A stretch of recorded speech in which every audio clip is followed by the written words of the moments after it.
They're about to flex.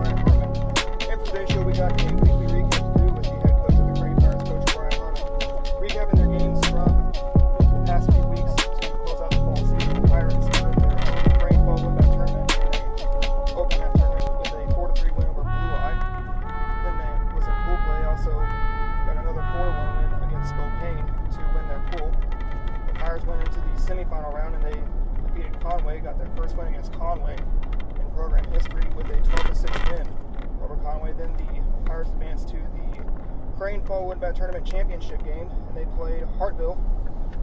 They defeated Hartville by a score of 18-4. Then the Pirates came out of the Crane Fall Woodbat Tournament, and they played Blue Eye and got a 11-1 win over Blue Eye. Then the Pirates went and closed out their home side of the season with a 10-2 win over Spokane, and then the Pirates were at Barnhouse Field, and they got 2 wins with Humansville and Lakeland. They defeated Humansville by a score of 20-1, and they defeated Lakeland by a score of 19-4. And the Pirates got a run rule win with Southwest, conference rival Southwest, with a 12-2 win over Southwest. They're at Southwest, and the Pirates went over to Webster County, and they were in the Seymour Fall Woodbat Tournament pool play. And they played Wablo and defeated Wablo by a score of 5-4 in 9 innings. Then the Pirates went on to play Morrisville, and they defeated Morrisville by a score of 9-7. That was also in pool play. And then they went on to the championship round, and they took on Gainesville, and they won that game with Gainesville by a score of 2-1. Then they went on to play Purdy, and they defeated Purdy by a score of 7-6. Then the Pirates closed out the regular season of the fall, and they defeated Galena by a score of 11-9. Then the Pirates went into the SWCL tournament semifinal game, where they beat Galena by a score of 8-7. That was in the semifinal rounds of the SWCL tournament. And then the Pirates met up with Purdy again, and they had a 12-inning marathon where they lost to Purdy in the SWCL tournament championship game by a score of 9-4. So, Coach Harmon, going into this 2020 fall season, what would you have in mind going into this 2020 fall season? Well, we had a lot of excitement to start with, and then things started kind of falling. I wouldn't say falling apart, but just started falling in place for us to have some things in our way, where we found out that Isaac Robinson, our number 3 pitcher and starting catcher, had an elbow issue and was not going to be able to pitch at all, and may not be able to catch all fall. And it turned out he was able to later in the season. And then less than a week before the first games, we find out that Isaiah Smith, our number 1 pitcher from last fall, is not going to probably pitch at all in the fall, and would miss our first weekend of games. And you know that when you lose 2 of your first top 3 pitchers in your rotation, or your projected top 3, then you feel like you got to regroup and recover. And I felt like we did that. We had a lot of guys step up on the mound and just did the job that we had to have them do. Had to do that job that they had to have them do. And so what were the positives that you had going into this 2020 fall season? Well, we knew we had a big returning group. We graduated 2 starters last year. We had everybody else back. And excited after missing the spring season last year. Excited to get into the fall season and get going. And I just felt like the positives was the depth that we had on the mound, and that took a hit with the 2 injuries. And then following that, just other positives, we just had experience at every position, and all different places in our lineup had really good experience. Just pretty much all over the field, had a lot of experience. Now, going on to the negatives, what were the negatives that you saw from all the 28 games that you guys played this year? Well, there were some times early where we had some defensive lapses and we didn't play great defense. And we fixed that as we went along. In that final game of the season, we had, it kind of looks like we fell apart defensively, but with some sickness and some different things that didn't go our way. And when we made a pitching change, we pretty much had to move our whole infield around. And it just they found the guys that were at new positions, and we struggled there. And that big 12th inning they had, they hit the ball well, but I felt like we gave them some of what they got. Speaking of some of what you got, that was Purdy. You guys played in your final game of the fall, and now going into this season, what were some obstacles that you had to overcome in this season? Well, a long list there. Just some things I can think of. Just all the way back to the summer during camp, we had a player that was quarantined, had to miss all of camp. First week of practice, Coach Stump was quarantined from being around someone who had got tested positive. And then, we get past that, Coach Stump comes back, and then the next day we find out we have a positive case on the team, which led to another quarantine. The fact that we were able to keep our kids' distance and things like that kept us from getting the whole team quarantined, and we only were missing one. But it was a key guy that was going to be playing multiple positions and learning some new positions with our injuries. And then we, like I said before, our number one pitcher didn't throw a pitch the entire season. Our starting catcher, who was also our number 3 pitcher, could only DH the first few weeks. He didn't throw a pitch the whole season. He actually, before he was cleared to come back and throw with the bad right elbow, played a little bit of outfield left-handed, which was something I never thought I'd do. We get to the championship of the Seymour tournament. We have to play without one of our starters from an incident from the night before, and then got a starting utility player quarantined during the stretch drive during the Seymour tournament. And then starting third baseman during the entire SWCL tournament. Missed one game for not feeling well, being sick, and then the next night gave us all he had and played as well as he could, but still wasn't full strength. So there's just a lot of obstacles we had on the season right there. Just a lot of obstacles you guys had to do on this season, but now with what I saw on the back of your shirts, you guys had unfinished business on the back of your practice shirts, in which. Who came up with that name, Unfinished Business?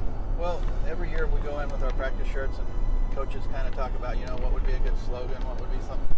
And this year we really didn't have to talk about it. We just figured after the spring, being number 3 in the state going into last spring and not getting to play a season, and losing a couple of players, Unfinished Business came to mind, and it was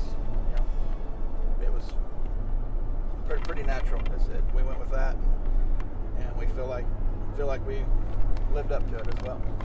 Did live up to it as well. And now talking about accomplishments, you guys won 2 out of 3 tournaments, the Seymour tournament and then your Crane Fall Woodbat tournament. So tell me about some other accomplishments that you guys had in this fall season. Well, we're 24-4 record. 24 wins is a record for our school for any fall or spring season. We had a 20-game winning streak. Started out the season 4-3, and going into the championship game of the SWCL tournament, we were 24-3, so we won 20 in a row there. Like you said, we were Crane Woodbat tournament champions. That was the first time that had ever happened. First time we'd ever won the Seymour championship. We were 7-0 in games where we played with Woodbats. 7-0 in SWCL games. Something that the kids really showed guts with too was 11-1 record in games decided by 3 runs or less. So they were able to do things with pressure on the line. 9 come from behind wins, so we were never out of it. Games were never over. 4 walk-off wins, which those are always stressful. We were 12-0 at home, first time we've had an undefeated home season, and it's just lots of things that these kids accomplished, and I'm sure there's more things that I'm forgetting, but that's the main ones right there. Those are the main ones that you had.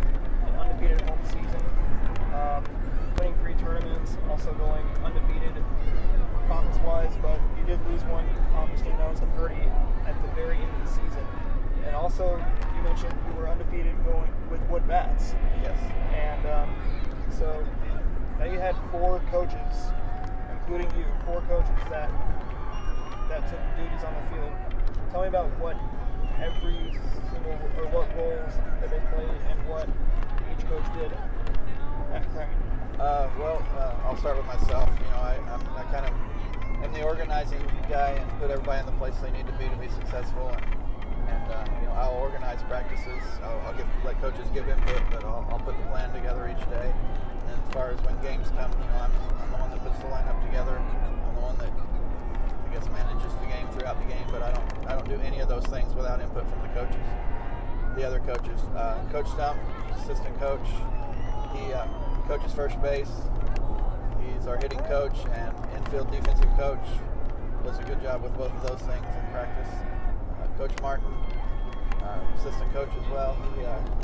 He's our pitching coach, handles all of our pitching, works with the catchers some as well, and does a great job as well. And then Nick Brannon, third assistant coach, he came in, the least experienced of any. He's still a young guy, but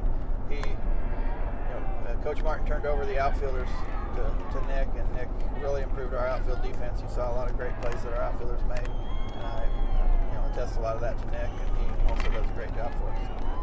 One play that we did see in the SWCL Tournament Championship game, even though it was off camera on our end on our live stream, was that Wyatt Howard made a diving catch in foul territory. So, do you think you could have put StatCast on him?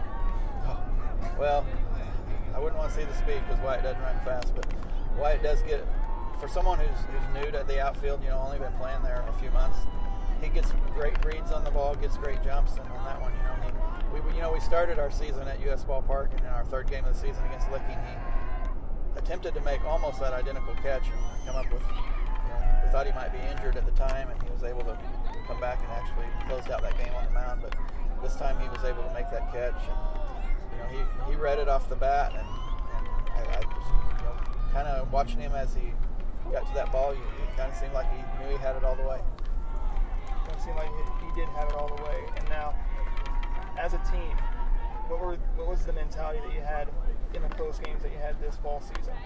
Well, these kids just don't quit, they don't give up, and that's been a hallmark of our team for years. And we're that team that when someone gets up on us, they feel like they got to keep scoring runs, or we may get back in it. And I felt like that was important this year with the pitching injuries we had.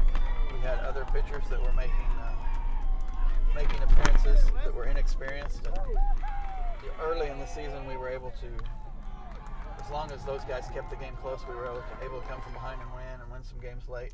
And then as those guys got wins on the mound, then every time they pitched they got a little bit better and got more confidence in themselves. And I just feel like our toughness translated to those guys being able to be successful on the mound. Just that toughness it is for this Pirates team to be successful on the mound. Now, if you look at your spring season that will be coming up, from what I saw is you guys will open the season at home. You'll take on Fair Grove, which was going to be the opening game from last spring, but unfortunately that spring was canceled due to the coronavirus pandemic. So what will you expect when you guys open this season with Fair Grove and along with Verona?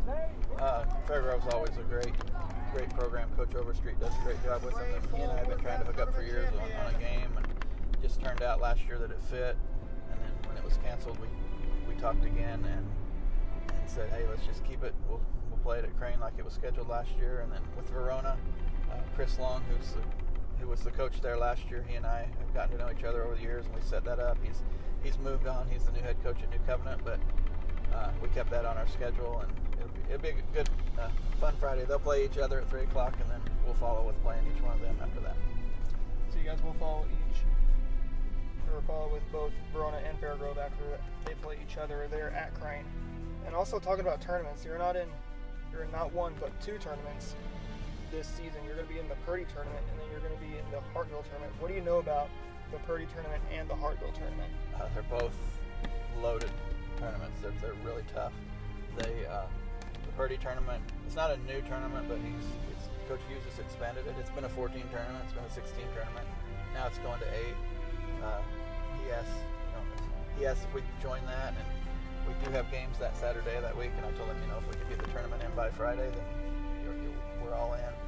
And he asked us to host some first round games, so us, Hartville, Billings, and Verona will be at Crane for the first round, and then we'll play it out at Purdy the rest of the week. So just those 4 teams right there are tough. And then when you get to the Purdy side, I believe it's Purdy, East Newton, Pierce City, and fourth one slips me right now, but it's just good programs on that side as well. So it's going to be a good tournament for us, and hopefully we have our pitching depth back. And with the depth we developed this fall on the mound, I feel like playing those big weeks with lots of games is just going to make us that much better and get everybody the work they need. When you talk about the Purdy tournament that's going to be coming up this spring, it reminds me a little bit of the Crane Fall Woodbat tournament, where there's multiple sites: Crane, Purdy, Billings, Galena, just like the Crane Fall Woodbat tournament. I don't know what you said Crane is going to be a site for the Purdy tournament, but I don't know what the other sites are. So it'll be Crane and Purdy. It'll be the two sites. Just Crane and Purdy. Yeah. So, and now looking at the fall season, you guys played a team 3 times this year. You guys played Galena 3 times. So they've always heard that it's hard to beat a team three times. So what did you tell your team when you played Galena twice and you played them for the 3rd time? Well, going into that 3rd one, I didn't have to say much. The first time we played them, I wouldn't say we handled them easily, but we got a lead early and we were able to hold on that lead. The second time we played them, we were behind 6-0 and then 9-3, and ended up, from the 4th inning on, we outscored them 8-0 to get an 11-9 win. And our guys knew going into that conference semifinal game that Galena was not a team that was going to roll over. They played really well against us every time. And not much I had to say. That the guys were focused.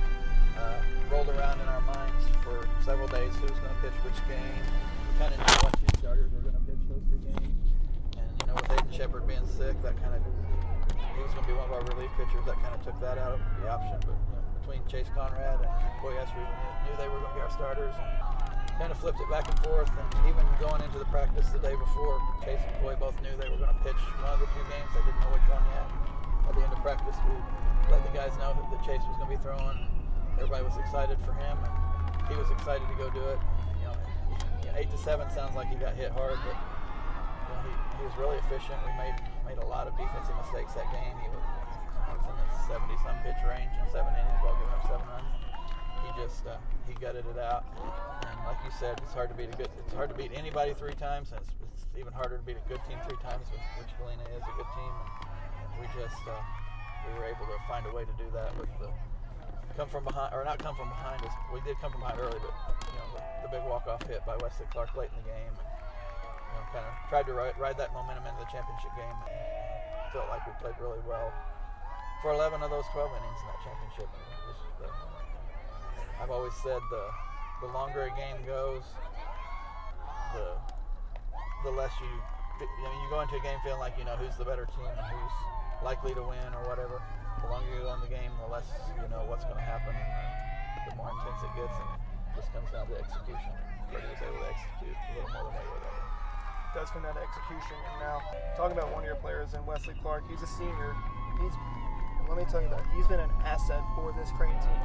So, how much do you think your coaching staff, and Wesley's teammates have counted on him to come big in the clutch moments? Well, I say this a lot, but I start a lot of sentences with, well, if you'd have told me it was going to be this way. Going into the fall, Wesley got to play a lot in the summer, and part of that was because he was playing well, and part of that was because some of our guys weren't there at different nights. We had injuries, and Wesley came in kind of as the 11th guy. You only play 9 guys, 10 if you have a DH, so he's kind of the odd man out. And an injury here and there, or certain guy pitches, so we need an outfielder. Wesley plays.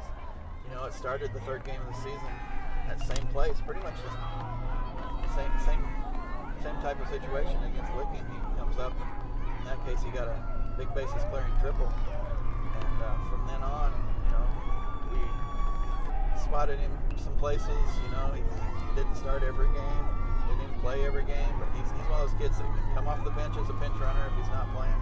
He's one of those kids that he may go up there and take a couple of swings and you look and you think, what's going on? He looks awful, but then he puts together a better at bat and comes through, and then he can play all 3 outfield positions, which is huge. When pretty much all of our outfielders are pitchers, Wes has to step in, and didn't play much center field this fall just because Isaiah Smith couldn't pitch, and But once we get Isaiah back on the mound, Wesley's going to play some center field as well. Isaiah Smith, once he gets back on the mound, Wesley Clark, center field will be his domain. That's going to be where he can patrol the outfield, is out in center field. Now let's talk about another player that you've had. You guys have 9 seniors. Another one that I've also seen, especially like on the base paths, is Chase Conrad. I probably have lost count of how many stolen bases he's had throughout his career. I don't know if I've counted how many stolen bases he's had this fall season. So when you look at a player like Chase Conrad, could you compare him to an MLB player that you've seen? Nothing particular, but Chase does run the bases well. Chase is a perfectionist and wants to do everything well. And every time the few times he got thrown out stealing, he'd always let Coach Stump know on his way back to the dugout, say, "Hey, Todd, quit giving me the steal sign. I can't steal." Well, he had way more successful ones than unsuccessful. Chase has been stealing bases since he was a freshman, even when he didn't get a ton of playing time as a freshman because he was talented enough, but we had a really good team ahead of him. But he still ran the bases a lot, got some stolen bases there, and he's not having a spring season last year kind of hurts his overall numbers, and he's probably not going to end up in the Colt Bot range of career stolen bases, but he's going to be up there. He's probably going to be top 4 or 5 by the time he graduates in our Crane's history. And,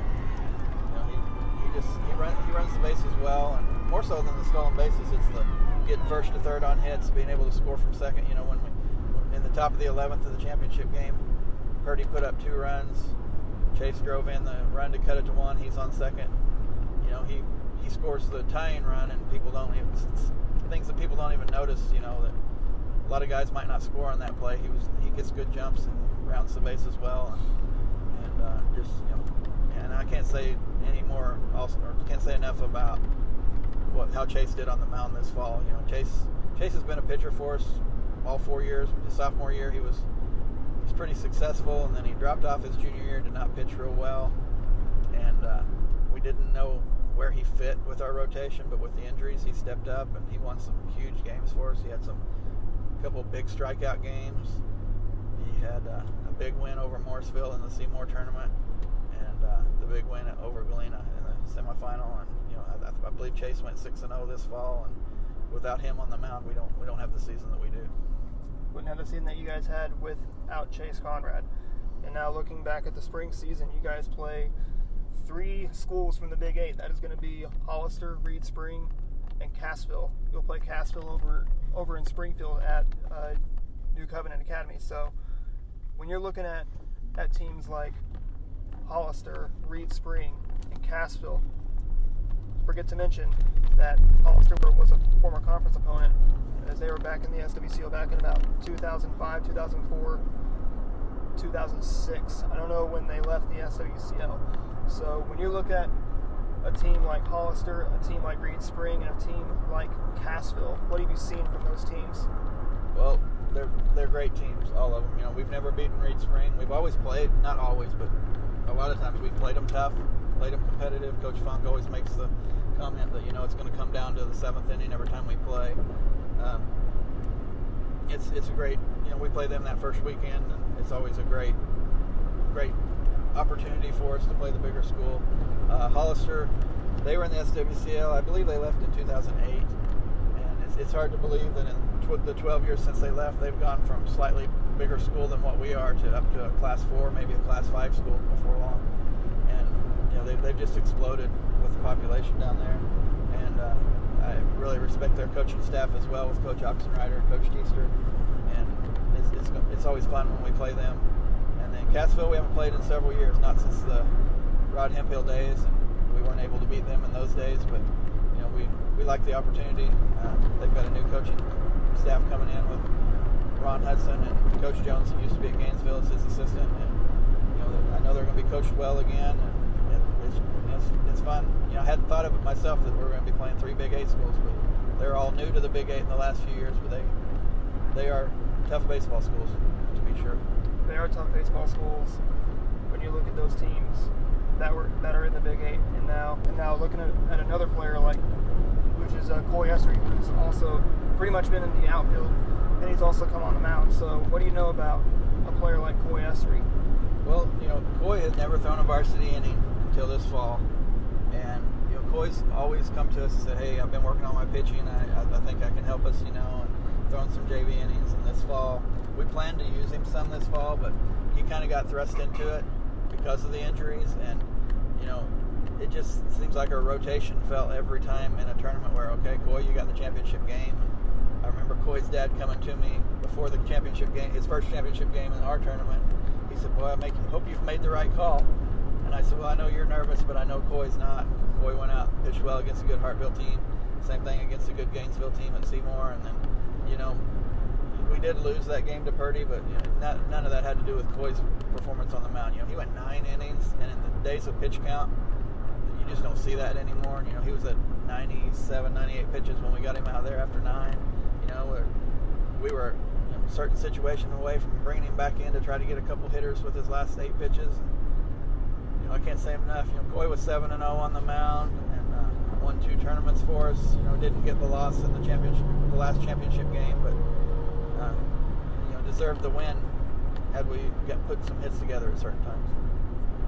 Did get some hits together at certain times from the bat of Coy Essery, so he's brought it to. He's took the field with a glove. He's took it on the mound with his pitches, and he's also brought his bat to the dinner table. Now, talking about another player, let's talk about Isaiah Smith. When you're looking at Isaiah Smith, which you guys missed him on the mound, but in center field, he's been the man who just patrols center field. He's basically the traffic cop out in center field. Yeah, you can't say enough. There's balls all over the place in that game against Purdy. I know Coach Hughes pulled Isaiah aside after the game talking about how well he played, and he just got to everything. There's one catch, one ball he almost made the catch on. He had it in his glove on a dive, and when he hit the ground, it popped loose, and they got a run on it. But had he not hit the ground and that ball come out the way it did, that's probably the best high school center fielder catch I've ever seen. But he made so many plays in that game. He had a sliding catch. He makes so many plays that people don't even notice that.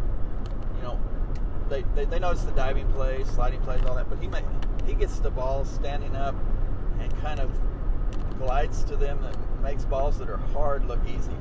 And when you've got newer outfielders playing on each side of him, you don't worry as much because Isaiah can go get anything that he can get his glove on, and he, like you said, he just patrols the outfield, and he stepped, I won't say stepped up, he was conference MVP last year, but at the plate he continued to hit well, and he actually set the school record for most career triples, and he got that record-breaking hit in the final game of the season, and then got another triple later in that game, and the school record, and you think, well, he's a senior, he ought to be getting there. But, he didn't have a spring season of his junior year. He didn't start as a freshman. So, there's 3 seasons right there where he didn't get that other guys do. And he stepped up and broke a 20-some-year-old record from Frankie Sample who graduated back in '88. Got the career triples record, and just can't say enough about what he does for us. Just can't say enough about what you say about a player like Isaiah Smith. Now, let's talk about one more player we can talk about is Isaac Robinson. And now, when you looked at a player like Isaac Robinson, or you've seen how Isaac Robinson has played in the third base coaching box or in any of the dugouts, what have you seen from Isaac Robinson, whether he's playing in the infield or if he's behind the plate? Defensively, I see Isaac as being a good defensive catcher, but as he throws it well to second base. He blocks well. But the thing I think Isaac does the best that people don't realize is call a game. He understands opposing hitters. He understands who's on the mound for us and what pitches to call. He, we used to use the term framing pitches, but that's not really. Framing is taking bad pitches and making them look good. He doesn't frame really. He receives it so well that he shows the umpire how good a pitch it was, even if it's one that is borderline and the umpire might not have called for a strike. He presents it well to the umpire. And, at the plate, when he's hitting Isaac, he steps in the box. I'm coaching third, and I have complete confidence that he's going to get a hit almost every time. He did that from the middle of the lineup, and behind him is Zane Compton, who continued to hit it real well this year. Hayden Shepard had a huge championship game in the Cranewood Bat Tournament, just continued to hit. Kind of talking about all of our seniors. Seth Steele is locked down defensively at first base. He makes, we make some errors, but Seth saves us even more errors with his defense at first base. Trying to think if we've missed anybody. Harley Hebert, he's a guy that comes off the bench. He's a spot player. He played some third for us. He played some second. He caught a couple innings one game. He pitched an inning one game. Harley's the ultimate team guy that, he doesn't play as much as you'd like to as a senior, but when his name's called to play, he goes out and does the job and does the best of his ability, and he's a great dugout guy. He's always one of those guys that's keeping everybody up and ready to go, and he's always got those funny comments when things are tense that can kind of lighten things up. Just every one of our guys, besides the seniors, Wyatt Howard and Blake Evans have both stepped up as sophomore and junior respectively, and they've both been very effective for us. And the times that Blake was out on quarantine really hurt us a lot, and it just showed how important he was to us. We won some games while he was out, but some of the games were closer than they might have otherwise been. And Wyatt Howard, right field, first base, both are new positions to him. He's been a third baseman. That's we've got a team full of third basemen, so he doesn't play there. DH is for us. I felt like he came a long way hitting this year as well. Did come a long way hitting as well. So a lot of good things to say about these players, whether they are juniors, seniors, freshmen, or sophomore. There's a lot of good things to say. And now let's go back to the spring season. You guys play some football schools. You'll play Clever, you'll play Forsyth, you will play, of course, Reed Spring, Hollister, and Cassville. But so two football schools actually used to be SWCL foes, former SWCL foes. That's Clever and Forsyth. So what do you know about when you've played Forsyth and when you've played Clever? Well, even though they haven't been in the conference for a few years, even when we play them, it almost still feels like a conference game. Now we only get to play them in the spring because they have football, but and the history, Coach Richardson's not been at Forsyth long, but he played there. His dad coached there. He coached at Galena, which is in the SWCL. Now he's back at Forsyth. It's a comfort feel of like we're playing another conference game. And then Coach Snyder's been at Clever for a long time. It's always been a rivalry with us. The last couple of years that they were in the conference, it was between us and them fighting out for a championship. And it's fun. I was glad that we were able to keep them on our schedule because they didn't have to do that. They could have said, "Oh no, we're going to go off and play all the bigger schools and football schools," and they both wanted to keep us on their schedule. And I'm glad for that.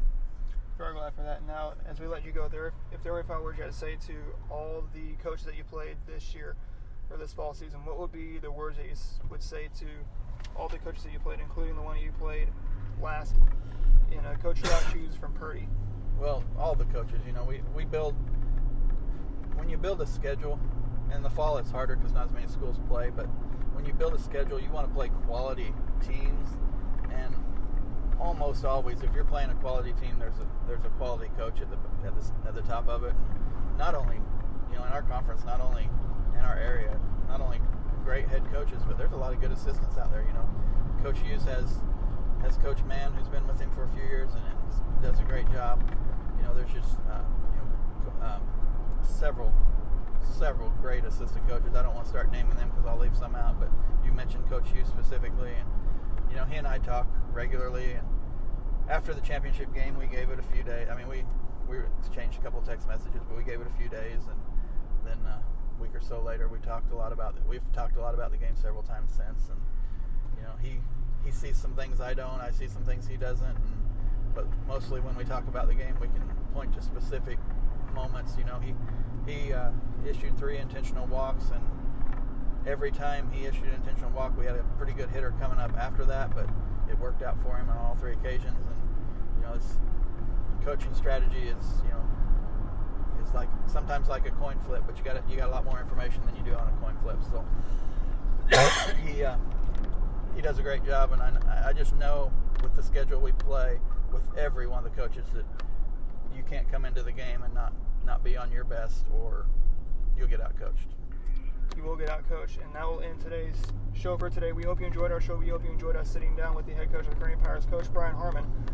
If you'd like to stay connected with the Crane Pirates through the social media, be sure to like them on Facebook. Also follow them on Twitter and Instagram. Their Twitter is at Crane_coach. Once again, it's Crane_coach on Twitter. Also check out Misha.org for their season, as I will mention their season as they will open the spring season at home, and as they will host Bear Grove there on March 19th.